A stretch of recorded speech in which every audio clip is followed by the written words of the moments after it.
ইয়াত নচটোত single touch কৰোঁ তেনেহ'লে চাওক ফ্লেছ লাইটটো জ্বলি উঠিছে।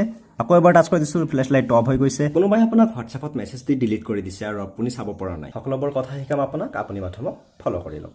ইয়াৰ কাৰণে আপুনি অ'পেন কৰিব মোবাইলৰ ছেটিংছ, ক্লিক কৰিব নটিফিকেশ্যনত।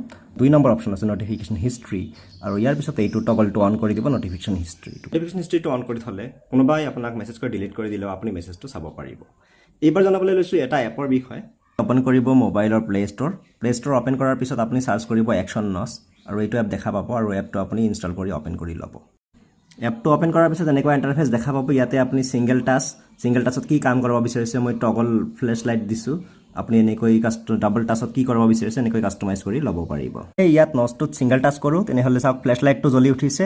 আকৌ এবাৰ টাচ কৰি দিছোঁ, ফ্লেছ লাইটটো অফ হৈ গৈছে। কোনোবাই আপোনাক হোৱাটছএপত মেছেজ দি ডিলিট কৰি দিছে আৰু আপুনি চাব পৰা নাই। সকলোবোৰ কথা শিকাম আপোনাক, আপুনি মাধ্যমক ফ'ল' কৰি লওক। ইয়াৰ কাৰণে আপুনি অ'পেন কৰিব মোবাইলৰ ছেটিংছ, ক্লিক কৰিব নটিফিকেশ্যনত।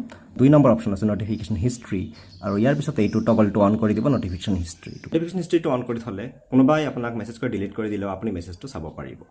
এইবাৰ জনাবলৈ লৈছোঁ এটা এপৰ বিষয়ে। অ'পেন কৰিব মোবাইলৰ প্লে ষ্ট'ৰ অ'পেন কৰাৰ পিছত আপুনি চাৰ্চ কৰিব একশ্যন নচ, আৰু এইটো এপ দেখা পাব, আৰু এপটো আপুনি ইনষ্টল কৰি অ'পেন কৰি ল'ব।